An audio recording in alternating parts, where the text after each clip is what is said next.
See the versatility of Robert Horry, though, as a power forward playing screen and roll. Actually, with Shaq just lost the ball up in the air, realizing that Tyrone Hill cannot defend that.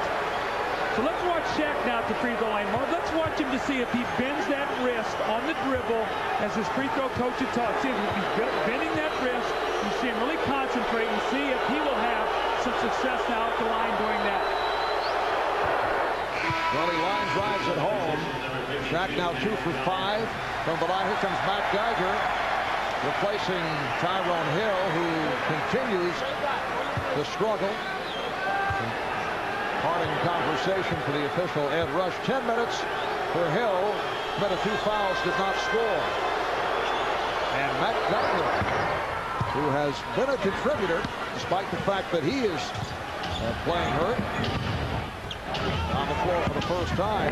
Geiger said if it's not the NBA Finals, he will not be playing. Well, he came in the game the other day, did a nice job, hit a couple jumpers, but got 3 quick fouls, only played 5 minutes. And a blocking foul on Shaw, stepping in the path of Iverson. That's the second on Brian Shaw. Let's go over to Jim Gray. All right, Mark, thank you very much. Well, Brian Shaw is playing on very, very little rest. In fact, he only slept 1 hour last night. That's because his wife yesterday, Nikki, in Oakland, gave birth to Bianca Nicole, their second child, a girl. He has 1 boy. As you see Allen Iverson go to the hoop, and he's fouled. He flew back overnight. He was not able to rest. He was trying to grab a little sleep in the locker room before the game.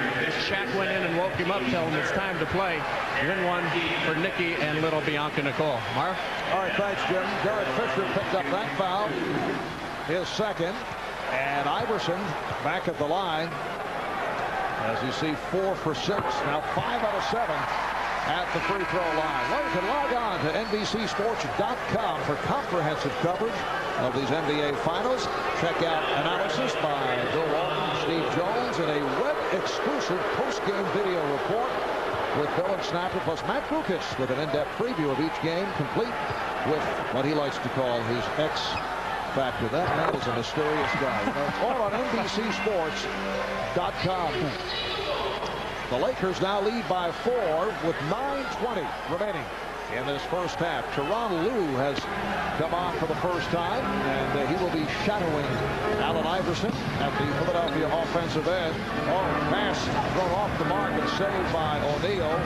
Shaq is now up front with Horry and Brian Shaw in the backcourt. Here's the alley-oop that misfires. That's a set play. Shaw loves to run it. When Roger Bell comes in the game, he overplays Kobe. They had eye contact. He was opposite on the floor. Shaw just threw that ball a little too high, but Brian Shaw throws that alley-oop to Shaq as well as anybody in the league. Lue all over Iverson. Lue ends up crashing into our broadcast location. Mark, did you see how I was diving over to protect you? You saw I was going to help you. Mr. Stats, our stat man, Elliot Kalb, though, saving both of us. Here's another look. Tyronn Lue coming in our direction. Look out.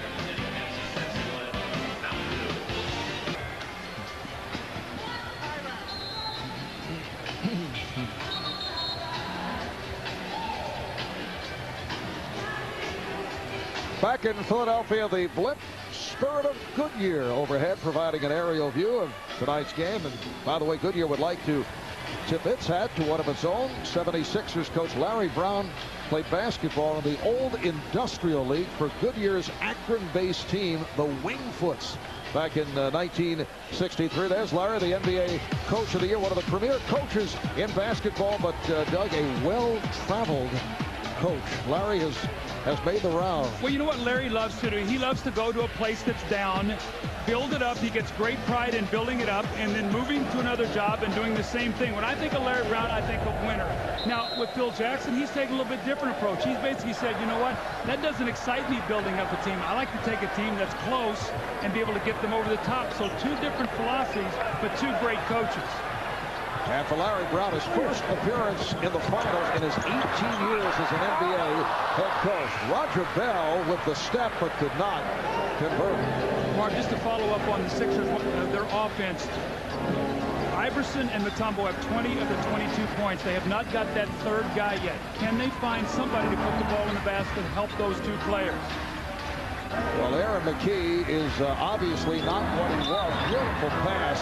It counts, and the foul. And Brian Shaw with the bucket is headed to the line. This is what you talked about early in the game about Shaq's ability to pass. He has 17 assists, and he knows where his cutters are coming from. The moment the defender turns his back, you see the Lakers cut right to that basket, and Shaq will find them with that nice, soft pass.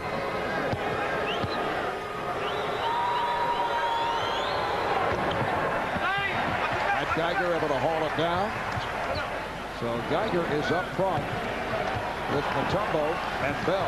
McKee and Iverson in the backcourt. The foul was called on Iverson first. Aaron McKee. So he's now 1 for 4 from the field. The Lakers up 28-22.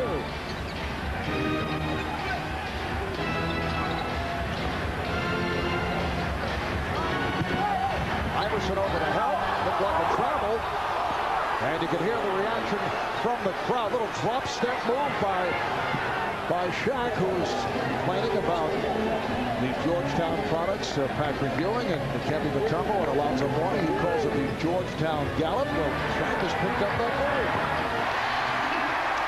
Mark Geiger hitting on his first field goal attempt. Well, that's why he's got to stay on the floor now. He struggles with the quickness of Horry, but he needs to be able to make some shots for this team. Kobe Bryant stretch. Good play by Bell. Iverson pushing it. Oh, with a terrific play to slap it away. Here's Bryant. And fouled by Iverson. Look out. Iverson very upset and actually runs down court just to get away from the officials. The pursuit of the basketball by the Lakers forced the turnover in the open court, and once again Kobe 2-on-1 on the break. Kobe now has it. He's back there with Shaq. Iverson trying to catch up. Gets called for the reach-in foul. Looked like the Sixers might have had a breakout. They turn it over and the Lakers come right back the other way. Allen averting, saying a bit too much to the officiating crew, so he looked to just get out of the way. That was the second foul. O'Neal, Geiger with the rebound.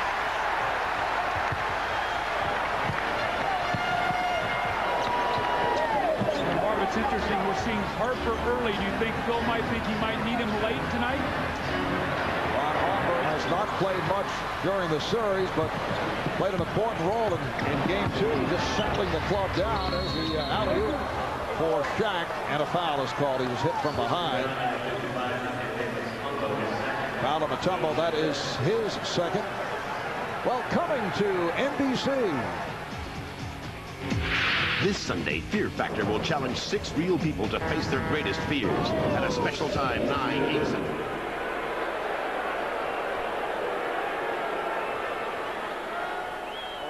Back to the line. He's 3 for 6 at the foul line. The 76ers are now over the foul line.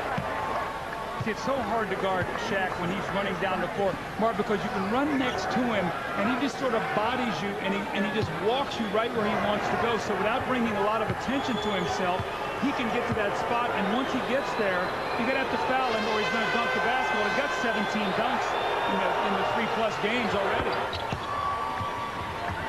Been a spectacular series with Shaquille O'Neal. Neely came up with a quadruple double in Game 1 of that overtime loss to the 76ers.